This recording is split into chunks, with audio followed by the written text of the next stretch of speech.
presidente de Estados Unidos, Joe Biden, asegura que acordó con el gobierno de México aumentar las medidas para controlar el flujo de migrantes en tránsito desde el sur de México. En Guanajuato capturan a uno de los presuntos asesinos de los 5 estudiantes de medicina ejecutados a principios de mes en el municipio de Celaya. 6 años después de que el connotado expriista Erubiel Ávila dijo que Claudia Sheinbaum no tenía capacidad para gobernar, hoy el exgobernador del Estado de México aclara que ese fue un comentario a la ligera porque no conocía a la precandidata presidencial de Morena. Un tiroteo en la Universidad de Carolina en Praga dejó al menos 15 muertos y 25 heridos cuando un sujeto de 24 años, aún sin identificar, ingresó a la Facultad de Filosofía con una maleta llena de armas de alta precisión y municiones para después comenzar a disparar desde el techo. El sospechoso se disparó cuando era perseguido por la policía.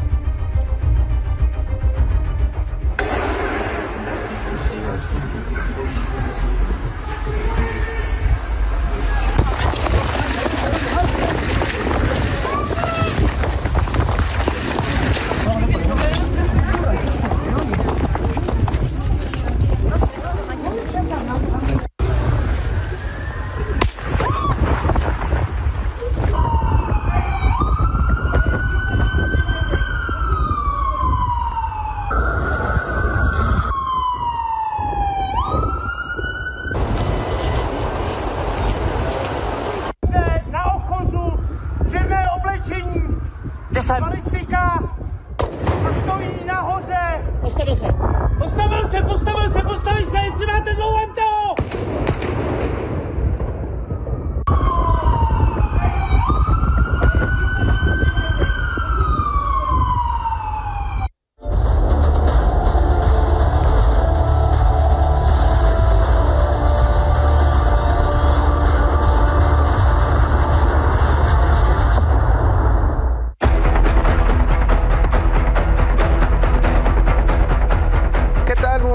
A nombre de Azucena Uresti los saludo y les invito a repasar conmigo la información más relevante de este jueves 21 de diciembre de 2023. Comenzamos. A 18 días del multihomicidio de 6 jóvenes en Celaya, Guanajuato, 5 de ellos estudiantes de medicina, la Fiscalía de esa entidad informó que detuvo al autor material del crimen, identificado como Francisco Omar N., alias Verdus. Sin dar detalles, la Fiscalía señaló a través de redes sociales que la captura se llevó a cabo a partir de una orden de aprehensión que cuenta con elementos de prueba que acreditan la participación de este sujeto en diversos hechos delictivos, entre ellos el asesinato de los estudiantes. Esta mañana, policías de la Ciudad de México localizaron el cuerpo de un hombre con signos de violencia en el Parque Gandhi de la colonia Bosque de Chapultepec, primera sección en la alcaldía Miguel Hidalgo. Según los primeros reportes, se trata de un hombre de 26 años quien presentaba una herida de bala en el cuello. El secretario de Seguridad, Pablo Vázquez, detalló que se investiga el caso junto con la Fiscalía Capitalina. En Otumba, Estado de México, un hombre atacó a balazos a la dueña de una casa de materiales y a su hijo. Ambos resultaron heridos cuando atendían su negocio ubicado en el centro de ese municipio. Las víctimas llamaron a la policía municipal. Los elementos fueron recibidos a balazos, por lo que repelieron la agresión. Un elemento policíaco recibió 4 balazos y el agresor fue abatido. Los 3 lesionados fueron trasladados de urgencia al hospital de la zona para su intervención inmediata. En Acapulco, Guerrero, esta tarde fue asesinado el aspirante a diputado federal de Morena, Ricardo Taja Ramírez, en una pozolería de la zona de Acapulco Diamante, en el Boulevard de las Naciones. Los hechos se registraron alrededor de las 7:15 de la noche, cuando al menos 2 hombres llegaron donde estaba Taja Ramírez y le dispararon. Según los reportes ministeriales, recibió al menos 6 balazos de grueso calibre. En el ataque también resultaron heridas 2 personas, aunque no se ha informado su identidad. Ricardo Taja Ramírez había sido regidor por el PRD, diputado federal por el PRI y 2 veces candidato a la alcaldía de Acapulco por el mismo partido, y ahora aspiraba a hacerlo por el partido Morena. En Michoacán, hombres armados atacaron al diputado federal del PRD, Mauricio Prieto, quien resultó ileso. El funcionario transitaba por la carretera Morelia-Salamanca a la altura de la comunidad Cuto del Porvenir, cuando sujetos que viajaban en un vehículo le dispararon. A través de sus redes sociales, Mauricio Prieto publicó: "Gracias a Dios me encuentro bien, al igual que mis colaboradores. Gracias por sus mensajes y llamadas". Mientras tanto, el presidente nacional del PRD, Jesús Zambrano, condenó los hechos, reiteró su exigencia de seguridad para que el proceso electoral del próximo año se desarrolle en paz. El 17 de octubre, Santiago, de 17 años, fue apuñalado por otro estudiante de su escuela que lo acosaba aparentemente por discriminación racial. Esto se lo informamos en su momento. 2 meses después de la agresión, Santiago se recupera de la herida y sigue esperando que se haga justicia. Lo veo caminando hacia mí, a lo lejos. Me empieza a hacer señas, me dice, ¿aquí qué hace? Aquí te vas a morir, pendejo negro. Sacó un cuchillo, me apuñaló aquí en la salida de mi casa. Fue que yo tuve que agarrarlo y defenderme como pude para que no me apuñalara más veces. Así es como en entrevista exclusiva para Milenio y a más de 2 meses, Santiago, de 17 años de edad, recuerda el momento en el que fue apuñalado justo fuera de su casa en Puebla por Salomón, otro menor de edad y compañero de clases, cuya agresión quedó grabada en cámaras de vigilancia de la zona. Cuando me doy cuenta que estoy apuñalado, me doy cuenta cuando quiero ir tras él, pero a la hora de mover la pierna derecha sentí un piquete, o sea, como un jalón en los nervios. Ya veo hacia abajo y veo mis tenis llenos de sangre, las manos, la playera mojada. Pasaron 1001 pensamientos de que es grave, qué tan profundo fue, qué órganos tocó, ay, no sé qué hacer, la ansiedad. Por fortuna, los médicos lograron salvarle la vida a Santiago. Sin embargo, en 2 meses, este joven junto con su madre han tenido que enfrentar otro calvario, el de la justicia. Pues aunque la Fiscalía de Puebla logró que el miércoles el agresor fuera vinculado a proceso por el delito de lesiones calificadas, sigue en libertad luego de que un juez le concedió un amparo. No lo han detenido. El agresor sigue totalmente libre por las calles. Y considero yo que es un peligro inminente, o sea, para todos. Incluso las autoridades en Puebla reconocen que el actual sistema de justicia penal para adolescentes debe evolucionar para castigar con firmeza los delitos cometidos por menores de edad. Y debe ser actualizado, mejorado, para que surta el efecto que el derecho penal tiene que lograr. Por lo pronto, Santiago y su mamá esperan que en breve el brazo de la justicia alcance a Salomón. Yo vivo con estrés y ansiedad, porque después de llegar a mi casa y ver a mi hijo desangrándose en el piso, ¿qué es lo que te queda después? O lo que me puede pasar a mí, le puede pasar a alguien más, o puede volver por mí, no sé qué pueda pasar. O sea, yo temo por mi vida actualmente, si es un problema que siga afuera. Desde Puebla para su cena a las 10, Miguel Ceballos. El agresor está identificado, el agresor ha sido visto ahí deambular libremente. Volveremos sobre esta historia, volveremos porque pues si está identificado y si está en la vía pública ese pequeño delincuente, pues tendría que ser la autoridad algo más allá de que lamentarse de que la ley no le permite hacer algo por ser menor de edad. Regresaremos con la historia. Por segundo día consecutivo, y ahora vean esto, por segundo día consecutivo, una pareja de Zacatecas, una pareja distinta a la de ayer, exhibió a policías de ese estado, del estado de Zacatecas, cuando les pedían dinero en el mismo punto de revisión carretero del municipio de Río Grande. Ayer, otro oficial hizo lo mismo, pero vamos a ver el que hizo hoy la extorsión. ¿Cuánto va a estar? Pues yo creo que como un mes. Un mesecito. Y aquí voy a andar pasando. Venir a bailar a mi mamá aquí. Ya vine aquí en la casa. ¿No trae nada aquí atrás? No, Maletas, anda solo ya. ¿Ya la acabó de pagar? No. ¿Todavía no? No.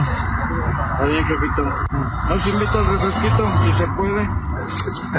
Entonces cada vez que pase aquí voy a invitar al... No,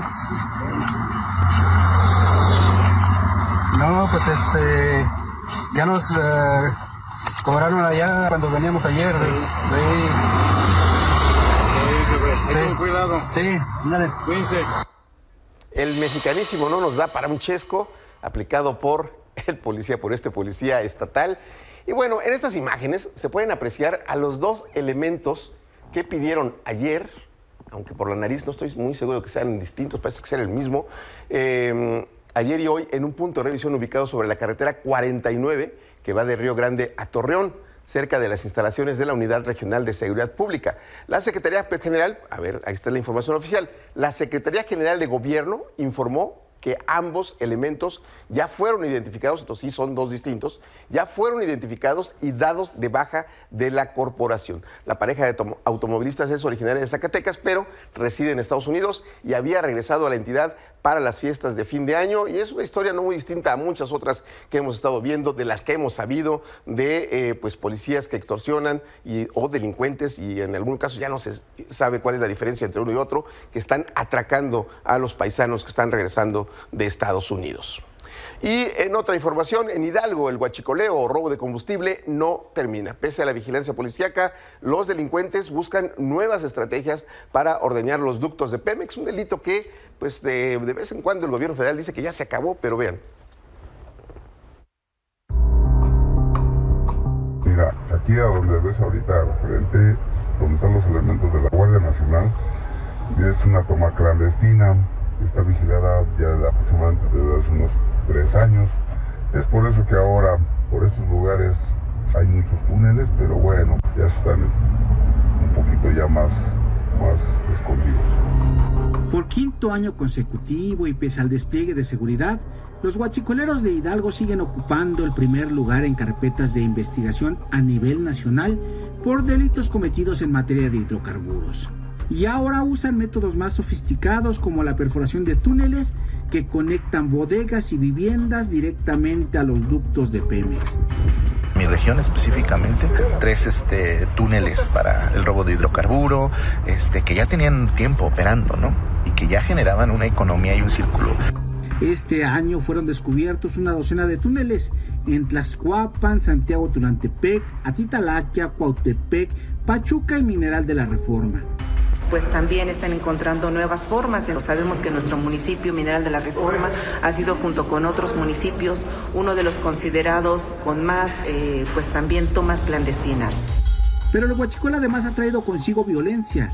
Ha habido ejecuciones múltiples y enfrentamientos con policías, como el del 11 de enero en Cuautepec, que dejó 4 muertos y 9 heridos. De ahí se desprenden delitos como narcomenudeo, el delito del fuero común, el robo de mercancía a los camiones. O sea, se da en diferentes puntos, no más en los que estamos colindando con el Estado de México y Querétaro. El negocio del huachicol se traduce en millonarias ganancias que han permitido a quienes roban combustible acceder a vehículos de lujo y hasta decorar sus armas con incrustaciones de oro. Sin embargo, algunos como Gabriel han decidido abandonarlo por los riesgos que representa. ¿Qué tan complicado es encontrar huachicol en Hidalgo? Bueno, pues en los tiempos de ahora ya es un poco más difícil. Anteriormente, hace unos 2 o 3 años, los puntos eran 2 o 3 lugares por colonia. Era muy común encontrar el huachicol. Ahora es más difícil, con lo costoso de los túneles. Pues es de suponerse que ya se sacan por bypass y se va directamente, pues ¿a dónde? A las gasolineras, a las distribuciones, porque a donde lo distribuyan, porque ya por garrafoneo ya es muy complicado y además muy riesgoso.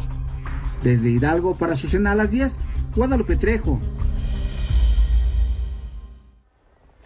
Bueno, la información de este reportaje está hecha a partir de las denuncias, de las carpetas de investigación, es decir, es información oficial de los delincuentes detenidos. Es un número elevadísimo y coloca, como decía el reportaje, a Hidalgo, el estado de Hidalgo, en el primer lugar nacional. Hay otros estados como Puebla, por ejemplo, también, donde destaca esta actividad ilícita. Y bueno, pues ha sido una bandera de este gobierno desde inicio, desde el 2019, recordarán, pero pues ahí están las pruebas, no se ha terminado, se les ha complicado un poco el negocio, pero pues ahí sigue y están inventando, están innovando. Ahora tienen túneles para extraer el hidrocarburo desde las tomas hasta casas, hasta predios donde empiezan a recolectar el combustible.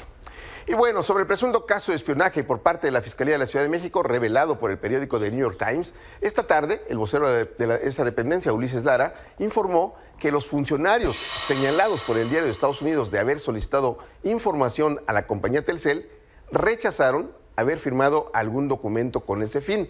A través de un mensaje a medios, el vocero detalló que las firmas están siendo analizadas por expertos en grafoscopía y se darán a conocer los resultados cuando se tengan. Iniciamos una indagatoria en la Fiscalía de Investigación de Delitos Cometidos por Servidores Públicos. cuyos representantes sociales han realizado diversas diligencias para integrar dicha carpeta por la posible comisión del delito de falsificación de documento. Dichas personas señalaron en sus entrevistas ministeriales que no reconocen sus firmas ni haber enviado las solicitudes de información referidas.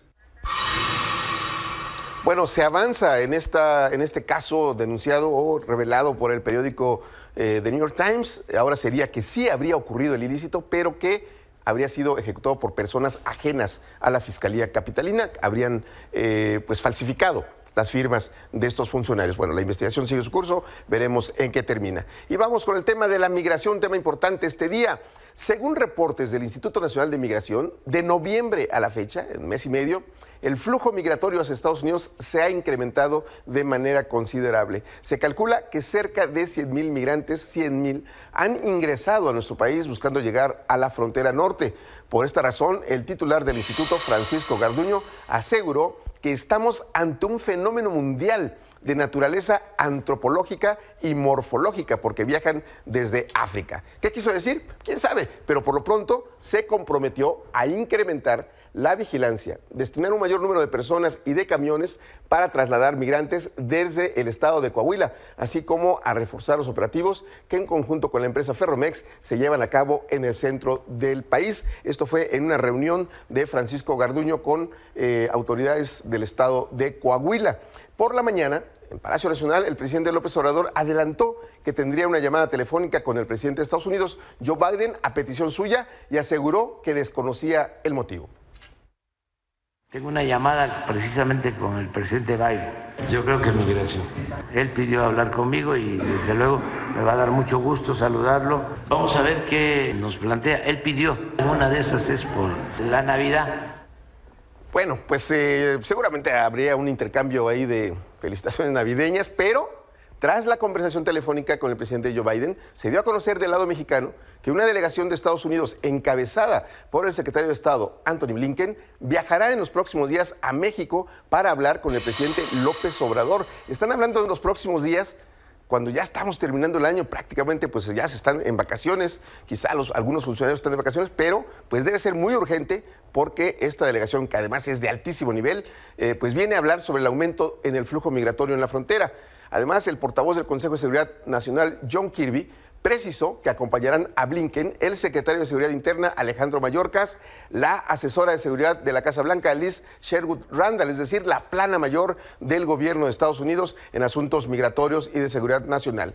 Y por la noche, como ya viene siendo costumbre cuando hay comunicación entre los dos gobiernos, la Casa Blanca emitió un comunicado sobre la llamada entre Biden y el presidente López Obrador, donde primero se confirmó la visita de la delegación estadounidense a México, pero también detalla que ambos presidentes acordaron aumentar las acciones de las autoridades migratorias con el fin de controlar el flujo de personas desde el sur de nuestro país, así como para que los puertos clave de entrada puedan ser reabiertos en la frontera compartida. Seguramente en los próximos días habrá más detalles de esto. ¿Qué quiere decir aumentar las acciones de las autoridades fronterizas? Quizá lo iremos viendo y lo tendremos más preciso cuando ocurra esta reunión de altísimo nivel entre funcionarios del gobierno de Estados Unidos y el gobierno mexicano. Esta tarde platiqué con Tonatiuh Guillén, ex titular del Instituto Nacional de Migración, quien me dijo que Estados Unidos espera que México endurezca sus medidas de contención en la frontera para disminuir el paso de personas.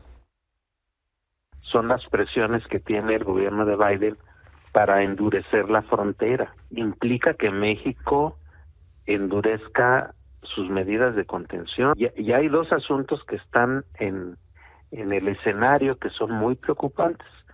El primero es la posibilidad de reinstaurar el quédate en México. El lado mexicano se comentó de la utilización más activa de Fuerzas Armadas. Entonces ya ese es otro nivel del planteamiento. Creo que van a consolidarse en la visita que hagan el secretario de Estado y el secretario de Homeland Security a México. Uh-huh. El endurecer la frontera y endurecer los controles en México, pues suena pues malas uh-huh. noticias. Vamos a la redacción con mi compañero Ángel Hernández, reportero que cubre las actividades de la Cancillería. Ángel, buenas noches. A las 10 de la noche con 19 minutos. ¿Hay alguna respuesta, alguna reacción del gobierno mexicano, de la Cancillería, a lo que planteó la Casa Blanca de esto de aumentar las actividades de las autoridades fronterizas? ¿Qué tal, Roberto? Buenas noches. Pues hasta este momento la Cancillería no ha emitido ningún comunicado. De hecho, nos ha informado que probablemente eso se tratará de una tarea propia de la Oficina de la Presidencia de México.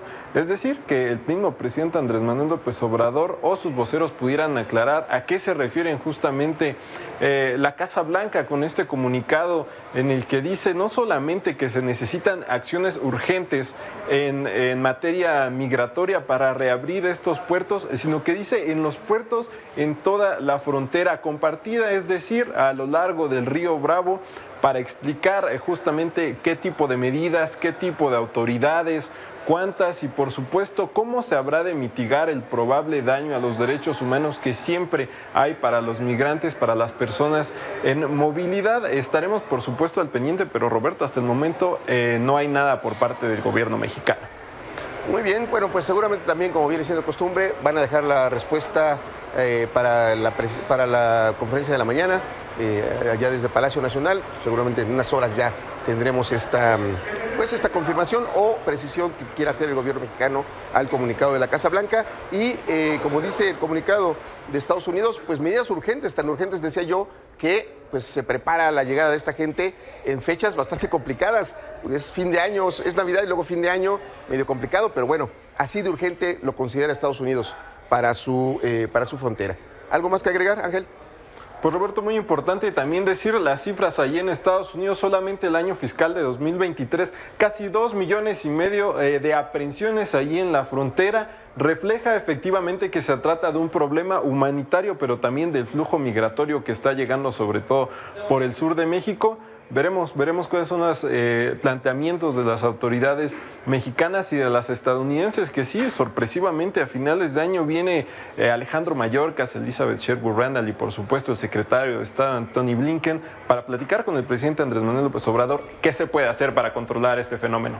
Así es, Ángel. 2 millones de migrantes detenidos en el año fiscal, solo 100,000 en mes y medio, como informaban allá en Coahuila. Gracias, Ángel. Buenas noches, estamos pendientes. Buenas noches, Roberto.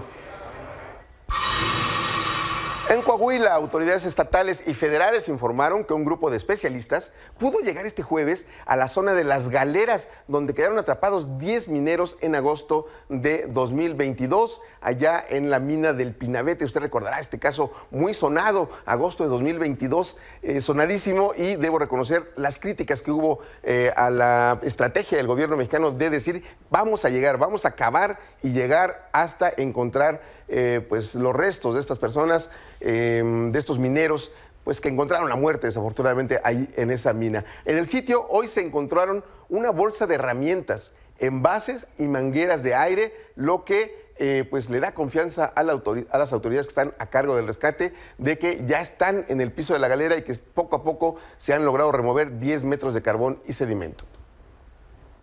Ellos ya tienen visualizado y le han pasado la información a la Fiscalía de cuáles son las zonas donde podrían encontrarse estos cuerpos de nuestros mineros. Así es que viene una labor de mucho detalle, de mucho cuidado. Es un trabajo manual, mecánico, para poder retirar la tierra y el carbón al que ya se llegó, con mucho cuidado para no dañar a los cuerpos. Vamos a recordar que los mineros quedaron atrapados a una profundidad de 63 metros en un sistema de 3 pozos que se inundaron con una profundidad de entre 23 y hasta 40 metros, por lo que las autoridades tuvieron que efectuar un tajo a cielo abierto de donde se sacaron 2.3 toneladas de tierra y roca.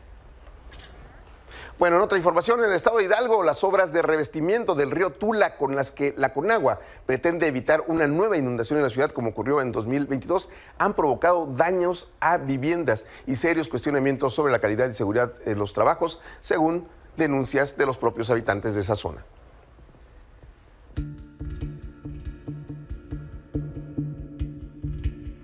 Es algo angustiante, porque yo veo el cielo y le pido a Dios que no llueva, porque no quiero perder, porque el agua se me viene encima. María vive en la colonia La Malinche, justo donde confluyen los ríos Rosas y Tula. teme perder su casa, pues debido a las intensas lluvias de las últimas semanas, aumentó la cantidad de descargas de aguas negras del Valle de México, lo que desgajó el terreno y dejó su propiedad al borde del cauce. Pero no es la única afectada. Antes había una casa aquí que colapsó por el tema pues del desgajamiento por parte de los altos afluentes del río Tula. Vecinos acusan que además de las lluvias, los desgajamientos se deben a las obras de revestimiento que lleva a cabo la Comisión Nacional del Agua desde abril del año pasado. Obras que buscan evitar otra inundación como la ocurrida en septiembre de 2021, en la que murieron 17 pacientes del Hospital General de Zona del IMSS. Podemos ver la escuela primaria artículo 123, la cual ha sido afectada por la obra del río y también está en riesgo porque ese tapial que se alcanza a ver de madera, en realidad antes era una barda de material, pero por el reblandecimiento de la tierra se derrumbó. La obra está programada para entregarse el 31 de diciembre, pero presenta un evidente atraso. Mientras tanto, los vecinos viven en la incertidumbre ante el riesgo de perder su patrimonio. Son más de 7-9 metros que tengo de profundidad, donde mi casa sí se llega a deslavar, sí se llega a ir por la profundidad que tiene. Pero ya no dormimos por estar cuidando. Ya cualquier ya es algo fuerte. Los afectados exigen una solución integral. Acusan que desde la inundación de 2021, provocada por el desagüe de aguas negras de la Ciudad de México, no se ha atendido el problema de fondo y que el revestimiento del río Tula poco ayudaría si ocurre una situación similar. Desde Hidalgo, para Milenio Noticias, Guadalupe Trejo. Hoy tendríamos que pensar en una solución regional y que la Ciudad de México tendría que estar preocupado por lo que pasa pues en la periferia, ¿no? Y nosotros no somos los responsables del desagüe de la Ciudad de México.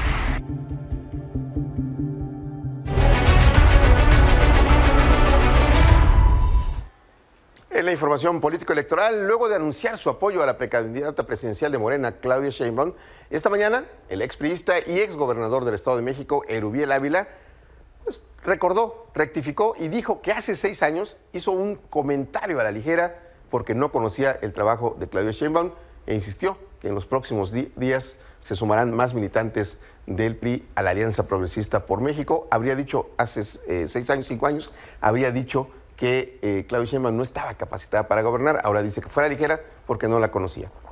Otro expriista que anunció su apoyo a Claudia Sheinbaum fue Adrián Rubalcaba, alcalde de Coajimalpa, quien justamente estuvo hoy ya con Claudia Sheinbaum y la precandidata a la jefatura de gobierno de Morena, Clara Brugada, en un mitin de las morenistas en la alcaldía que él gobierna, donde le dieron la bienvenida.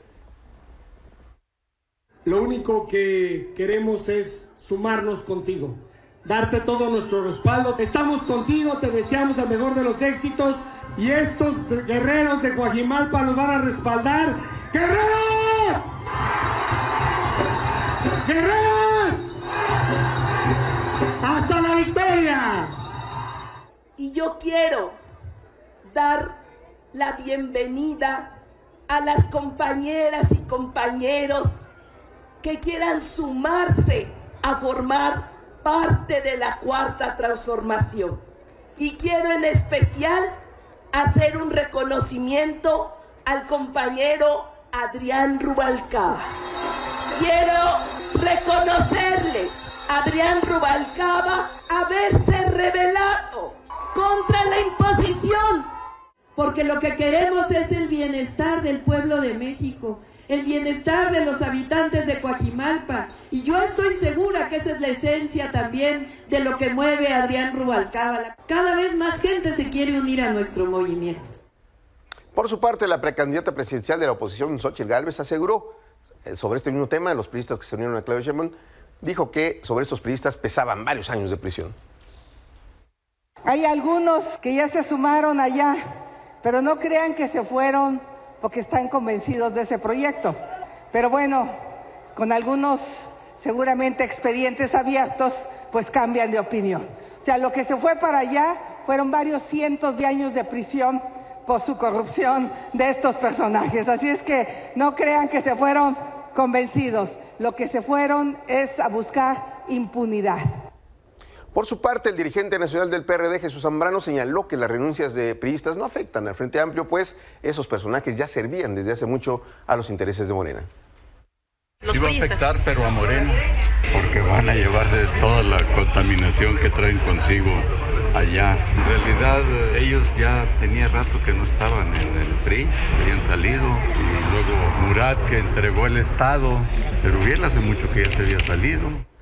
El Instituto Nacional Electoral y la Secretaría de Relaciones Exteriores firmaron un convenio de colaboración para reforzar los trabajos de coordinación que permita que por primera vez las y los mexicanos que residen en el extranjero puedan votar de manera presencial y decidir en la renovación de la presidencia de la República en 2024, por lo que van a instalar módulos de votación presencial en 23 sedes consulares en Estados Unidos, Francia, España y Canadá. Por cierto, esta mañana el presidente nacional de Morena, Mario Delgado, exhortó al INE de que dé certidumbre al proceso electoral de 2024 y que las instituciones caminen lo mejor posible, por lo que hizo un llamado para que el instituto garantice una jornada electoral en la que se respete la voluntad de los mexicanos, pues advirtió, hay algunos consejeros que actúan en función de atacar permanentemente a Morena y al gobierno.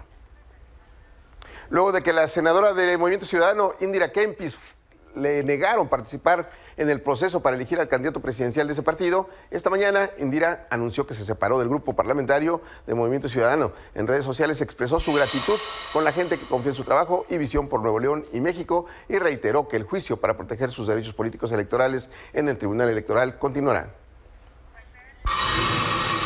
Este jueves murió a los 82 años la periodista y conductora Cristina Pacheco. Su hija Laura Emilia fue quien comunicó el deceso en su cuenta de Facebook. A principios del mes de diciembre, la periodista Cristina Pacheco reveló que padecía una enfermedad grave que la obligaba a retirarse del programa que la consagró como una de las conductoras más destacadas. Aquí nos tocó vivir de Canal 11, el cual estaba enfocado a dar testimonio de las formas de vida y la cultura en México a partir de entrevistas.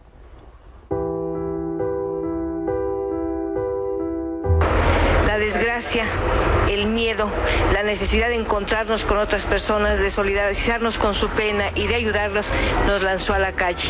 Tendió una especie de cadena humana de un sitio a otro, de una necesidad a otro, de un miedo a otro. ¿Qué voy a hacer? Pero debo hacerlo. Por razones de salud. Graves razones de salud, tengo que suspender, al menos momentáneamente,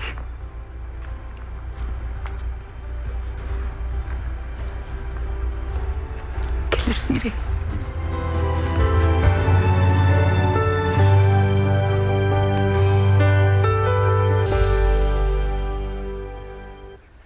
Descansa en paz, Cristina Pacheco. Sobre los pronósticos del New York Times en el caso de que Donald Trump regresara a la presidencia de Estados Unidos, Gil Gámez, uno hasta el fondo.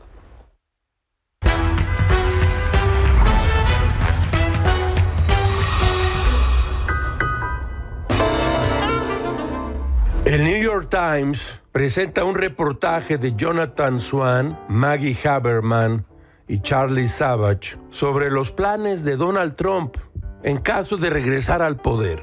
Es una suposición que nos muestra esto. Imaginemos así.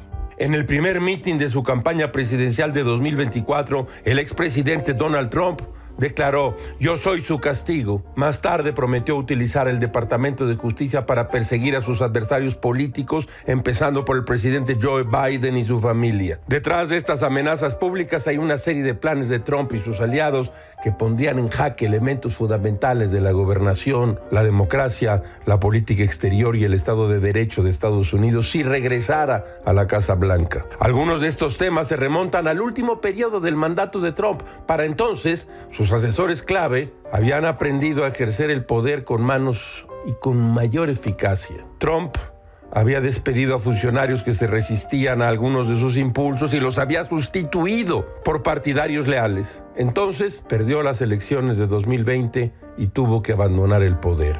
Desde que dejó el cargo, los asesores y aliados de Trump, en una red de grupos bien financiados, han perfeccionado políticas, creado listas de posibles funcionarios y comenzado a dar forma a un nuevo andamiaje jurídico, con lo que han sentado las bases para una segunda presidencia que hoy en efecto está en veremos. Todo es muy raro, caracho. Como diría Enrique José Varona, ¿de qué se hace un tirano? De la vileza de muchos y de la cobardía de todos. Dicho lo cual, aquí en Azucena a las 10, Gil se dirige a unas inmerecidas vacaciones y regresará a este espacio en enero. Felices vacaciones, Gilga. Carla, vamos a ver esta historia. Carla es una joven estudiante de Jalapa, Veracruz, que perdió la vista a los 8 años. 9 años después, esta jovencita fabrica un maquillaje especial para quienes como ella no pueden ver, pero quieren lucir bien. La historia es de Isabel Zamudio.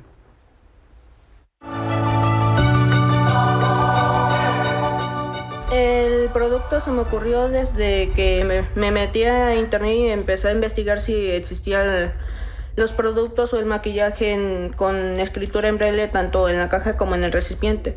Pero lamentablemente ninguna de las marcas reconocidas o recientes no lo han incrementado y algunas ya lo tienen, pero el braille lo tienen mal escrito o no se siente mucho, lo cual es un problema para nosotros las personas con discapacidad visual sentirlo. Carla es una joven estudiante del CONALEP 162 de Jalapa con discapacidad visual. A los 8 años, por una infección, perdió la vista. Hoy, con 17, la estudiante de tercer semestre de asistente directivo es toda una emprendedora, pues elabora y comercializa maquillaje especial para quienes, como ella, no pueden ver, pero quieren lucir bien. Con apoyo de su familia, compañeros y maestros, ha concretado su proyecto. Ahorita nada más tenemos labiales. En enero se va a sacar el labial en barras, el spray a base de betabel, el rubor y el iluminador.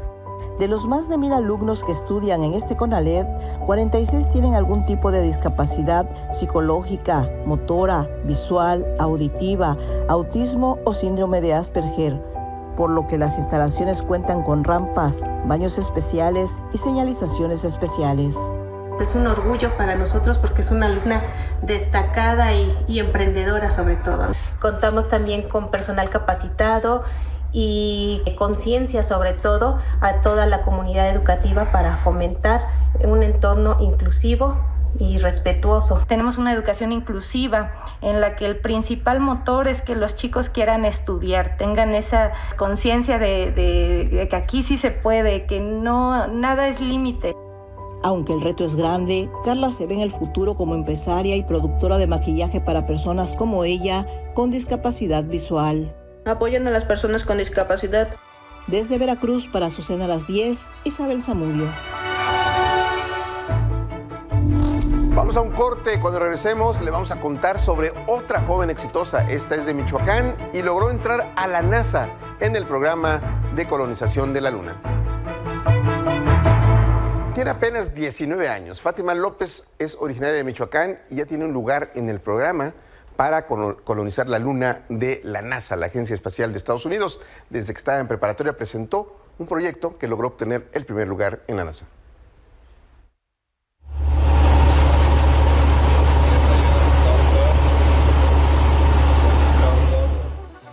Apenas tiene 19 años de edad y Fátima López Molina, originaria de Santa Ana Maya, Michoacán, ya es parte de los programas de la NASA luego de concursar un proyecto en el programa de colonización de la Luna, en el que destacó con el primer lugar.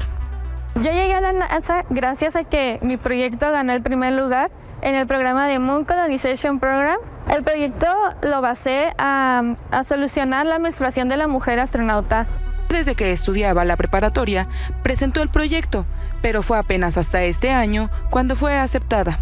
Participé en el MCP cuando tenía 17 años, estaba aproximadamente en quinto semestre de preparatoria, pero después de ciertas circunstancias, apenas en este año pude ser participante del IAS. El amor por la aeronáutica nació gracias a su abuelito, quien gustaba de apreciar cada noche el manto estelar. Y decía de que, mira hija, esa estrella estaba en esa posición el día de antier y hoy está en esta posición. Te aseguro que mañana va a estar en esta posición. Vienes y vemos si es verdad o no. Y ya yo iba, entonces veía y claramente estaba en la posición que mi abuelito me había comentado, y como que todas esas pequeñas cositas me ayudaron a decidir en qué sector yo me quería especializar. Ahora ya voló sus primeras aeronaves y vio también uno de sus más grandes sueños hecho realidad.